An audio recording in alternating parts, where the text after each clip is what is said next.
오늘 하나님의 말씀은 로마서 8장 26절부터 30절 말씀입니다. 이와 같이 성령도 우리의 연약함을 도우시나니 우리가 마땅히 기도할 바를 알지 못하나 오직 성령이 말할 수 없는 탄식으로 우리를 위하여 친히 간구하시느니라. 마음을 살피시는 이가 성령의 생각을 아시나니 이는 성령이 하나님의 뜻대로 성도를 위하여 간구하심이니라. 우리가 알거니와 하나님을 사랑하는 자, 곧 그의 뜻대로 부르심을 입은 자들에게는 모든 것이 합력하여 선을 이루느니라. 하나님이 미리 아신 자들 또한 그 아들의 형상을 본받게 하기 위하여 미리 정하셨으니 이는 그로 많은 형제 중에서 맏아들이 되게 하려 하심이니라. 또 미리 정하신 그들을 또한 부르시고 부르신 그들을 또한 의롭다 하시고 의롭다 하신 그들을 또한 영화롭게 하셨느니라. 아멘. 오늘 리폼드 액센트, 개혁주의 액센트의 두 번째 시간입니다. 지난 주일에는 개혁주의의 강조점, 리폼드 액센트 설교 시리즈의 서론으로서 하나님의 교회에 대하여 살펴보았습니다. 예수님께서 베드로의 신앙 고백 위에 주님의 교회를 세우시겠다고 말씀하시고 주님의 교회의 파운데이션, 토대가 무엇인가에 대하여 두 가지를 말씀하시고 또한 교회의 사명이 무엇인가에 대해서 한 가지를 말씀하신 것을 저희들이 함께 살펴보았습니다. 오늘은 리폼드 액센트의 세 가지 중요한 단어들, 즉 하나님의 주권, sovereignty of God, 두 번째 언약, covenant, 세 번째 하나님의 나라, Kingdom of God, 이 세 가지 중에서 첫 번째인 하나님의 주권에 대하여 오늘 살펴보겠습니다. 하나님의 주권에서 세 가지를 우리가 생각하게 됩니다. 첫 번째는 하나님의 주권은 하나님의 계획과 하나님의 능력과 밀접한 관계가 있습니다. 개혁주의 신학을 가진 그리스도인들은 하나님의 주권에 대하여 절대적인 믿음을 가집니다. 이 세상에서 일어나는 모든 일들, 국가들 간의 관계들부터 개인의 일상의 삶과 믿음에 이르기까지 궁극적으로 하나님의 절대적, 주권적 섭리 아래에 있다고 믿습니다. 특별히 우리들의 구원은 하나님의 주권에 의해 이루어진다고 믿습니다. 왜냐하면 어떠한 사람이라 할지라도 인간의 생각이나 말과 행동, 어떤 업적이나 욕망은 죄의 영향력에서 자유로울 수 없기 때문에 우리 스스로를 구원할 수 없습니다. 바울 사도는 에베소서 2장 1절에서 이 부분을 강조합니다. 그는, 즉 예수 그리스도는 허물과 죄로 죽었던 우리를 살리셨도다. 구원과 관계된 모든 능력의 면에서 우리 모든 사람은 허물과 죄로 죽어서 스스로 구원할 능력이 없음을 선언하고 있습니다. 오늘 성경 본문에서는 사도 바울이 허물과 죄로 죽었던 우리를 살리시는 하나님의 주권의 단계를 네 가지 단계로 설명합니다. 30절 말씀입니다. 또 미리 정하신 그들을 또한 부르시고 부르신 그들을 또한 의롭다 하시고 의롭다 하신 그들을 또한 영화롭게 하셨느니라. 즉 첫 번째 단계는 하나님은 우리의 계획을 위한, 즉 우리의 구원을 위한 계획을 미리 정하셨다는 말입니다. 두 번째 단계는 하나님께서 우리 각 사람을 향한 구원의 계획에 따라서 각 사람을 하나님께서 친히 먼저 부르셨습니다. 세 번째 단계는 하나님께서 부르신 사람들을 예수님의 십자가의 죽으심과 부활을 통하여 그것을 믿음으로 고백하는 모든 사람들을 의롭다 하십니다. 그리고 네 번째 단계는 미리 정하시고 부르시고 의롭다 하신 사람들을 영화롭게 하십니다. 이 모든 과정에서 하나님은 주권적으로 계획하시고 결정하시고 인도하시고 도우시고 성실하게 완성하신다 하는 의미에서 하나님의 신실하심, faithfulness를 강조하고 있습니다. 하나님께서 모든 것을 주관하십니까? 이 부분에 대해서 그리스도인들 사이에서도 고민하는 문제들에 대하여 아주 간략하게 요약하여 정리해 보고자 합니다. 편의상 이렇게 나누었지만 하나님의 주권을 강조하는 켈빈주의 그리스도인들과 인간의 자유의지를 조금 더 강조하는 알미니안주의 그리스도인들이 상반된 것이 아닙니다. 모든 그리스도인들은 이러한 각 신학의 장점들을 최대한 많이 이해하고 수용하되 또한 그것을 삶에 실천하지만 각 신학적 기조에서 단점이 될 수 있는 부분은 줄여나가는 것이 중요하다 하겠습니다. 오늘 한정된 설교 시간상 단순하게 이렇게 생각해 보겠습니다. 현재를 기준으로 과거를 회상하여 되돌아볼 때에는 하나님의 예정을 조금 더 강조합니다. 바울 사도가 하나님의 예정을 말하는 부분은 대부분 하나님께서 그의 삶을 어떻게 과거에서부터 현재의 모습까지 이끌어 오셨는가에 대한 신앙 고백이요 감사의 표현이었습니다. 내가 모태 중에 잉태되기 전에 하나님께서 천지를 창조하기 전에 하나님께서 나를 택정하시고 나의 나된 현재의 모습까지 이끌어 오신 것은 하나님의 절대적인 주권이었습니다. 하나님께서 미리 예정하시고 부르시고 의롭다 하시고 영화롭게 하신 과정입니다. 라는 고백에서 바울 사도는 하나님의 예정을 강조하고 있습니다.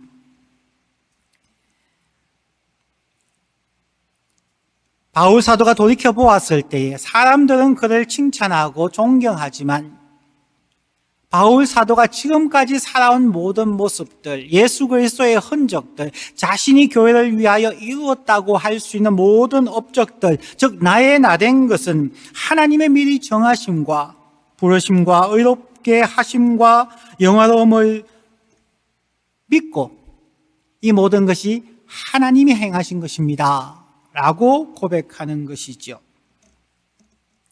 우리의 모든 순종과 노력을 인정하되 하나님의 선하신 예정하심과 인도하심과 능력 주심을 먼저 인정하고 감사함으로 지난 날들을 되돌아보는 것입니다. 그러나 현재에서 미래를 향하여 바라볼 때에는 우리가 하나님의 계획을 잘 알지 못하기 때문에 우리가 기도하며 계획을 세우고 열정과 헌신과 책임감을 가지고 최선을 다해 노력하며 살아야 한다고 생각을 합니다. 혹시 우리 가운데 이러한 제안이나 유혹을 받는 경우도 있지요. 오늘도 하나님께서 모든 것을 정하여 놓으셨으니까 하나님의 뜻을 알기 위하여 기도하고 하나님의 계시나 하나님의 특별한 나타나심을 추구하여서 기도하는 분들이 많이 있습니다. 그것도 가능한 부분이지만 그런 경우는 극소수에 불과합니다. 하나님이 우리를 인도하신다는 것을 믿음으로 그 믿음 위에서 우리가 열심히 계획하고 실천해가는 열정과 계획성이 우리에게는 필요한 것일 것입니다. 만약 단순하게 사람들이 모든 것은 하나님의 주권 하에 있기에 하나님이 예정하셨으면 내가 전도하지 않아도 결국 예수님을 믿고 구원을 얻을 거야. 내가 구태여 전도하지 않아도 된다. 노력하지 않아도 하나님의 뜻은 이루어진다. 라고 생각하며 미래에 대한 계획과 순종의 열심을 내지 않을 수 있는 허점이 생길 수 있습니다. 혹은 나의 과거의 실패와 고난도 하나님의 주권이다, 하나님의 예정이다 라고 얘기하며 하나님께 책임을 전가하는 경우도 있을 수 있습니다. 켈빈주의의 장점은 하나님께서 이루시고 인도하심에 대한 감사이며 하나님을 의지하고 주어진 일을 인도하시는 하나님 안에서의 자신감, 확신, 그리고 감사와 우리 자신에 대한 겸손으로 이어질 수 있는 장점이 있습니다. 반면 단점은 일의 성과가 어떻게 될지에 대하여 책임을 지기보다는 무책임하거나 게으름에 빠질 가능성도 있다는 것입니다. 반면 알미니안주의, 자유의지를 강조하는 알미니안주의의 장점은 하나님의 말씀에 대한 열정, 순종, 그리고 하나님의 영광을 위한 그들의 계획성과 철저한 헌신의 모습들입니다. 반면 단점은 일의 성과가 없을 때 자신감의 결여 혹은 확신의 부족, 죄책감 혹은 두려움이 있을 수 있다는 것입니다. 켈빈주의나 알미니안주의나 다 성경에 근거하고 있습니다.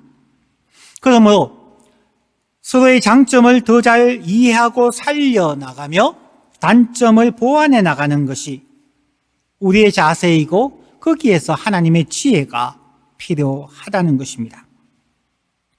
이제 다시 성경 본문으로 돌아갑니다. 오늘 성경 본문에서 바울 사도가 강조하는 것은 우리의 삶에서 역사하시는 하나님의 주권입니다. 4단계 다시 말씀드리면 하나님께서 우리를 미리 정하셨습니다. 예정하셨습니다. 두 번째, 하나님께서 그 정하심에 따라 우리를 부르셨습니다. 세 번째는 하나님께서 부르신 우리를 의롭다 하십니다. 그리고 네 번째로 의롭다 한 우리를 영화롭게 하십니다. 라고 선언하고 있습니다.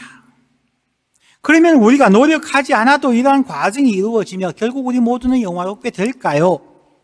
그렇지는 않습니다.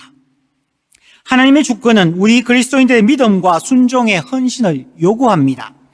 그런데 우리 스스로의 믿음과 순종이 가능할까요? 하나님의 주권과 그리스도인의 믿음과 순종은 성령 하나님의 사역과 밀접하게 연결되어져 있습니다. 그래서 오늘 본문의 두 번째로 생각해 보아야 할 것, 하나님의 주권은 성령님의 중보 기도와 하나님의 뜻과 밀접하게 관계되어져 있습니다. 성령 하나님께서 우리 각자의 연약함을 도우십니다. 예수님께서 보내주시는 성령 하나님은 우리의 연약함을 살펴보시고 말할 수 없는 탄식으로 간절하게 중보 기도해 주십니다. 그리고 궁극적으로 예수님께서 말씀하신 것과 같이 예수님의 말씀을 기억나게 하시고 깨닫도록 가르쳐 주십니다. 이 말씀이 요한복음 14장 26절에 예수님께서 친히 하신 말씀으로 기록되어져 있습니다. 보혜사, 곧 아버지께서 내 이름으로 보내실 성령, 그가 너희에게 모든 것을 가르치고 내가 너희에게 말한 모든 것을 생각나게 하리라. 두 가지를 말씀하시는데 한글 성경은 두 가지가 분리되어져 있는 것 같습니다. 그러나 화면에 보시는 것처럼 영어 성경에 NIV 성경은 이렇습니다. But the advocate, the Holy Spirit, whom the Father will send in my name, will teach you all things and will remind you of everything I have said to you. 한글 성경을 보면은 마치 성령님께서 우리에게 모든 것을 가르치는 것과 또한 예수님께서 우리에게 말씀하신 것을 생각나게 하는 것이 분리된 두 가지처럼 보일 수 있습니다. 그러나 원어적인 성경에서는 예수님께서 우리에게 말씀하신 이 모든 것을 우리에게 가르쳐 주시고 또한 이 모든 것이 생각나게 해 주신다는 부분입니다. 마치 모든 것을 가르치는 것과 생각나게 하는 것이 분리되어졌을 때는 신비주의적으로 마치 성령님께서 성경에 없는 이야기도 우리에게 마치 모든 것을 가르쳐 주는 것처럼 오해하실 수가 있습니다. 좀 심각한 말로 마치 점쟁이처럼 마치 현실에 우리에게 어떤 일이 일어날 것에 대한 것도 모든 것을 가르쳐 주신다라고 생각할 수 있는 오해의 소지가 한글 성경 번역에 있습니다. 그러나 모든 것을 가르치신다는 것은 이미 예수 그리스도께서 우리에게 말씀하신 그 모든 것을 가르쳐 주시고 또한 생각나게 해 주신다 하는 것이 원어적인 성경의 의미임을 꼭 기억하면 좋겠습니다. 하나님의 주권을 말씀하시면서 오늘 본문 26절과 27절에는 4번에 걸쳐서 성령이라는 단어가 나옵니다. 즉 하나님의 주권은 성령과 밀접하게 관계되어져 있다는 것을 보여주죠.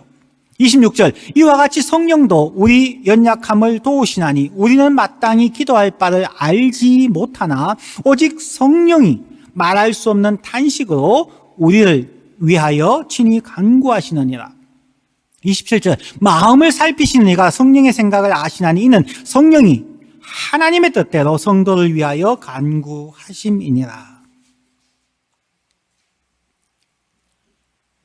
성령 하나님의 우선 사역은 신비로운 현상을 보여주시거나 기적이 일어나게 하는 것보다는 그리스도인들에게 예수님이 가르쳐 주신 말씀과 하나님의 뜻을 깨닫고 그 뜻을 이해하고 생각남으로 순종해 나갈 수 있도록 가르치고 위로해 주시는 사역입니다.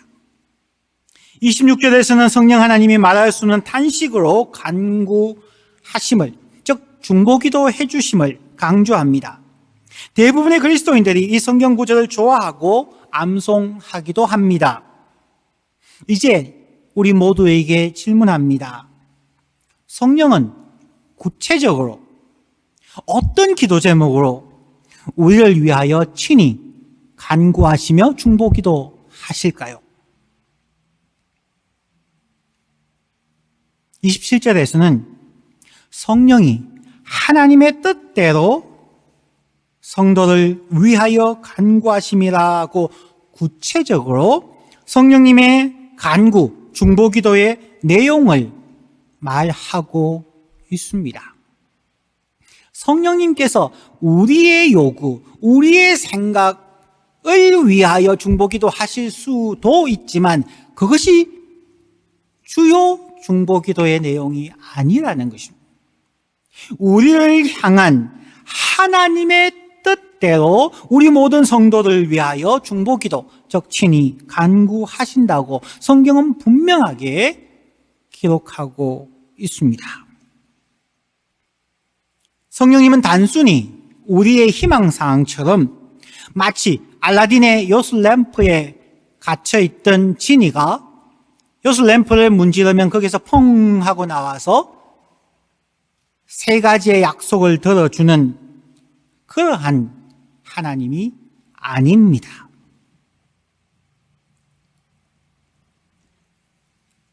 우리는 성령님께서 우리에게 건강과 재물의 축복, 소위 미국에서 Health and Wealth Gospel이라고 하는 그런 축복을 주시기 위하여 우리를 위하여 중보기도 하시는 것은 아닐 것입니다. 그것은 우리의 희망사항이고 그러면 너무나 좋은 것은 사실입니다. 그러나 만약 그것이 우리를 향한 하나님의 뜻과 상충된다면 성령 하나님은 어떤 기도 제목으로 우리를 위하여 친히 간구하실까요? 로마서 8장 27절의 말씀, 성령이 하나님의 뜻대로 성도를 위하여 간구하심이라 꼭 강조하는 것을 꼭 기억하면 좋겠습니다. 그러면 성령님께서 우리를 위하여 간구하시는 기준인 하나님의 뜻은 무엇일까요? 그래서 오늘 하나님의 주권의 세 번째로, 하나님의 주권은 결국 하나님의 뜻과 연결되어져 있어서 하나님의 뜻을 이루어 가시는 과정에서 하나님의 주권이 나타난다는 것입니다. 28절과 29절 말씀을 봅니다. 우리가 알거니와 하나님을 사랑하는 자, 곧 그의 뜻대로 부르심을 입은 자들에게는 모든 것이 합력하여 선을 이루느니라. 하나님이 미리 아신 자들 또한 그 아들의 형상을 본받게 하기 위하여 미리 정하셨으니 이는 그로 많은 형제 중에서 맏아들이 되게 하려 하심이니라. 성령님께서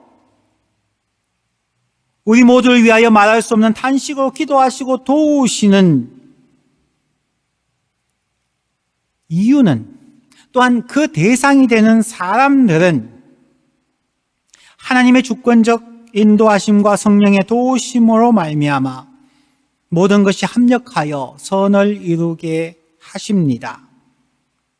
합력하여 선을 이루시는 것은 30절에 말한 것처럼 하나님의 주권 아래에서 하나님께서 우리 각 사람을 미리 예정하시고 우리를 또한 부르시고 부르신 우리들 또한 의롭다 하시고 의롭다 하신 우리들 또한 영화롭게 하십니다.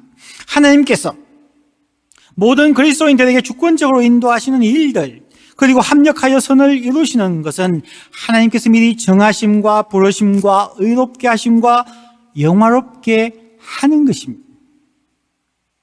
이렇게 합력하여 선을 이루어 가기 위하여는 두 가지 조건이 있음을 28절에서 말하고 있습니다.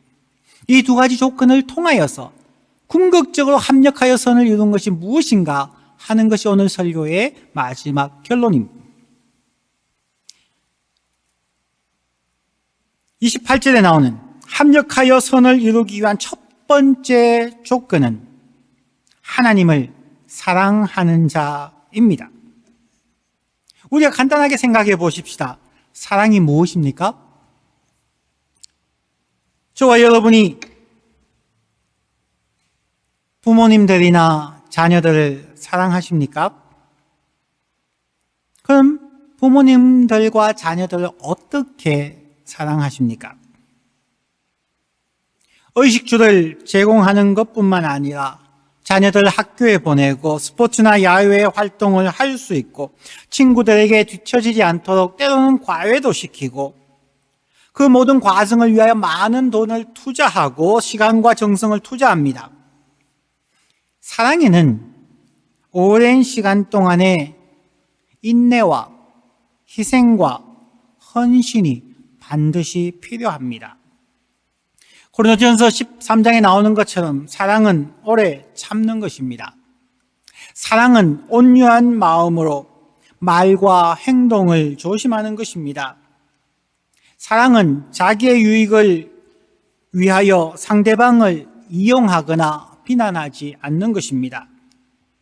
사랑은 끝까지 상대방을 믿어주고 소망하며 견디는 것입니다. 하나님을 향한 우리의 사랑은 어떠합니까? 단순히 교회에 다니는 것만이 아닙니다. 단순히 주일 예배에 참석하는 것만이 아닙니다.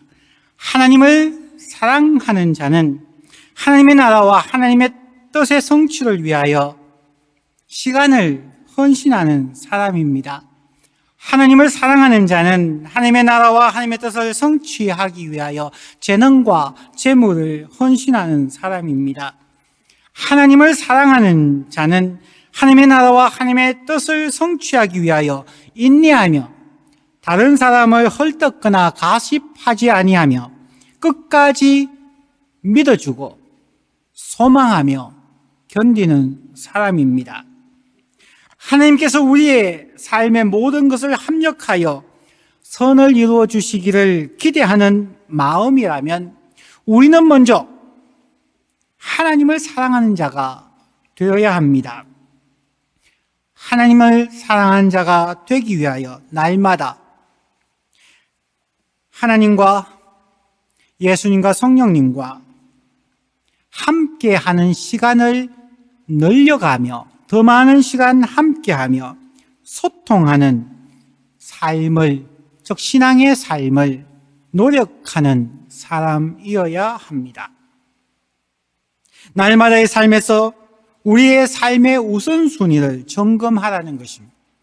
우리의 시간의 우선순위, 우리의 물질의 우선순위, 우리의 재능의 사용의 우선순위 등 삶의 우선순위를 어떻게 하느냐가 하나님을 사랑하는 자의 기본 자세가 될 것입니다.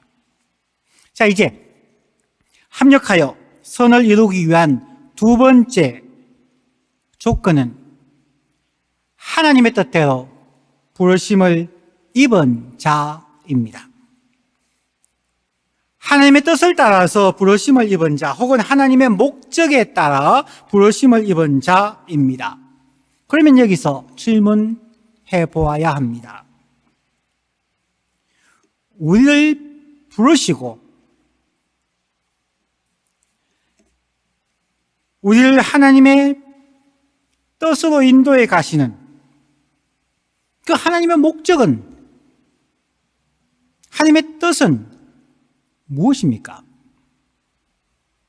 많은 사람들이 하나님의 뜻이 무엇이냐고 질문하는 분들이 많이 있습니다. 우리의 구원에 있어서의 하나님의 뜻이 무엇입니까? 라고 질문하는 것이 합당한 것일 겁니다.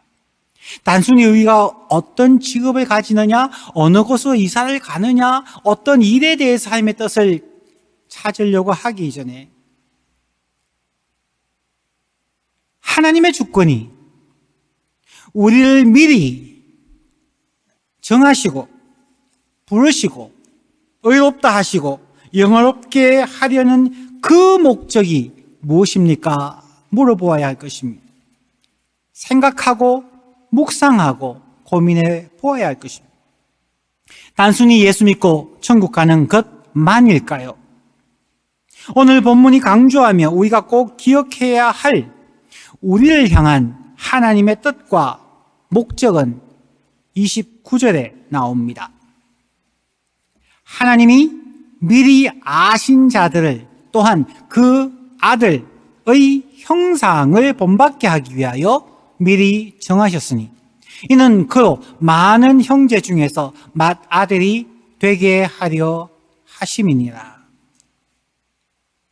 하나님이 미리 아신 자들, 즉 미리 정하시고 부르시고 의롭다 하시고 영업게 하시는 자들은 가장 중요한 한 가지 하나님의 목적에 따라 부르셨다는 것입니다.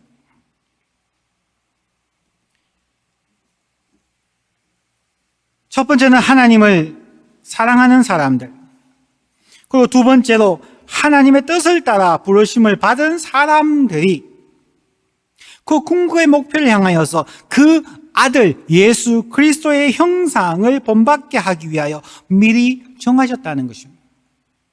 하나님의 형상, 혹은 우리의 쉬운 말로 예수 그리스도의 성품과 삶을 본받게 하기 위하여 우리를 미리 정하셨다는 것입니다. 우리 모두를 향한 하나님의 뜻 혹은 계획에서 가장 중요한 것은 단 한 가지입니다. 그 아들 예수 그리스도의 성품, 하나님의 형상을 본받게 하기 위함입니다. 이렇게 하나님의 아들의 형상을 본받기 원하는 모든 사람들에게는 하나님께서 미리 정하시고 부르시고 의롭게 하시고 영화롭게 하시는 이 모든 과정을 통하여서 때로는 성공과 실패와 아픔과 고통과 눈물이 있겠지만 그 모든 일상의 삶 속에서 모든 것이 합력하여 예수 그리스도의 형상을 본받는 그 선을 이루신다는 말씀입니다. 교회를 평생 다녔다 할지라도, 기도 열심히 하고 성령 충만하였다 할지라도, 성령의 은사를 많이 받았다 할지라도, 혹은 교회 봉사와 선교와 전도 그리고 목회를 많이 하였다 할지라도 아들을 본받지 못하면, 예수 그리스도의 성품과 하나님의 형상을 본받지 않으면 그 사람은 하나님의 뜻을 잘못 이해하고 있는 것입니다. 하나님의 구원에 대해서, 하나님의 정하시고 부르시고 의롭다 하시고 영화롭게 하시는 그 뜻을 이해하지 못하는 사람이라 하겠습니다. 저는 이렇게 확신합니다. 그리스도인들의 신앙생활이나 봉사, 심지어 목회를 하거나 선교 사역을 하는 것은 각 사람이 그리스도의 형상, 그리스도의 성품을 닮아가기 위한 수단에 불과합니다. 과정에 불과하다고 할 수 있습니다. 제가 목회를 하는 이유, 저는 큰 교회를 이루거나 설교를 잘하거나 어떤 사람들에게 인정받는 자가 되기를 원하지 않습니다. 제가 목회를 하는 궁극의 목표는 이 모든 과정들, 기쁨과 슬픔의 이 모든 과정을 통하여서 제가 날마다 그리스도의 성품을, 하나님의 형상을 닮아가는 것입니다. 모든 직장처럼 목회도 어려운 일들이 많이 있습니다. 또한 기쁨과 즐거움도 있습니다. 이러한 모든 기쁨과 슬픔, 좌절과 고통, 성취, 이 모든 과정은 우리의 훈장이나 우리의 업적이 아니라 이 모든 과정을 통하여 하나님의 마음을 알고 저의 상태를 알고 사람들의 세상의 상황을 이해해 가면서 하나님의 마음을, 그리스도의 성품을 닮아가는 과정이라는 것입니다. 예수 그리스도의 형상을 묵상하고 닮아가는 것이 바로 하나님께서 저를 미리 정하시고 부르시고 의롭다 하시고 영화롭게 하시는 하나님의 뜻이라고 확신합니다. 지금은 이민교회 목회를 하는 것이 하나님이 보시기에 저의 성격이 점진적으로 변화되어지고 다양한 환경과 사람들에 대한 사랑과 이해의 폭을 넓혀주시고 주위 사람들을 불쌍히 여기시는 예수님의 컴패션을 닮아가는 훈련의 과정이라고 확신합니다. 이 목회의 과정이 제가 그리스도를 본받아 가는데 도움이 되지 않는 시점이 된다면 하나님은 언제라도 저에게 다른 직업의 소명을 주실 것이고 이직하게 하실 것입니다. 그때는 언제나 주님께서 인도하시는 대로 다른 직업으로 옮겨갈 준비를 이미 목회를 시작하는 그날부터 아내와 함께 대화하고 준비하고 있습니다. 성도 여러분, 여러분들의 삶에서도 이러한 과정은 동일하게 적용되어질 것입니다. 기독교 신앙은 일생 동안 어떤 직업을 가지든지 어느 지역에 살든지 어떤 조건에서든지 오직 하나의 궁극적인 목표인 그리스도의 형상을 닮아가는 과정입니다. 여러분이 계시는 그 자리, 가정, 직장, 학교, 사회 등에서 여러 가지 어려운 일들과 기쁨의 일들을 통하여 하나님께서 합력하여 선을 이루어 가심으로 여러분들도 그리스도 예수의 형상을 닮아가게 하실 것입니다. 그 일을 성령 하나님께서 우리를 위하여 친히 말할 수 없는 탄식으로 강구하시며 중보하시며 동행하시며 인도해 주실 것입니다. 성경을 안다고, 교회에서 봉사한다고 그 자리에 안주하며 머물러 있지 마십시다. 하나님의 나라를 위하여 무엇인가를 성취했다고 만족하며 자랑하지 마십시다. 우리는 일생 동안 달려가야 할 표대가 있습니다. 그 표대는 고린도전서 11장 1절의 바울의 고백처럼 내가 그리스도를 본받는 자 된 것 같이 너희는 나를 본받는 자가 되라입니다. 바울 사도의 표대는 예수 그리스도를 본받는 것이었습니다. 바울 사도의 고백과 같이 나의 나 된 것, 그리스도를 본받는 자가 된 것은 지금까지 우리와 동행하시고 우리를 인도하여 주시는 하나님의 신실하신 주권이며 은혜입니다. 하나님의 주권이 우리를 미리 정하시고 부르시고 인도하셨습니다.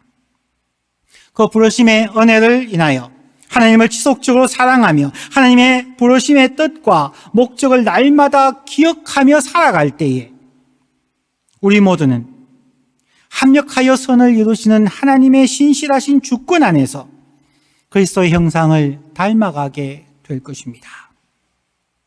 하나님의 주권이 우리의 삶을 인도해 가실 것입니다. 저는 우리 모두가 하나님을 사랑하는 자로 우리의 삶의 우선순위에 하나님과의 시간을 늘리며 하나님의 나라를 위한 우리의 재능과 물질과 삶을 나누어가는 과정을 통하여 하나님을 사랑하는 자가 되며 또한 우리가 하나님의 뜻을 지속적으로 추구해가는 삶, 하나님의 뜻을 추구하여 그리스도의 형상을 추구해 가는 삶을 살아가기를 간절히 소망합니다. 성도 여러분, 말씀을 맺습니다. 하나님께서 우리들을 미리 정하시고 부르시고 예수 그리스도로 인하여 의롭다 하시고 영화롭게 하십니다. 이러한 하나님의 주권 아래에서 우리와 함께 개혁주의 성도들답게 하나님의 주권을 믿고 의지함으로 하나님을 사랑하는 자, 그리고 하나님의 뜻을 이해하고 순종하는 자로 살아가므로 그리스도의 성품을 닮아가는 성숙한 그리스도인의 축복을 체험하시기를 간절히 축원합니다. 기도하겠습니다.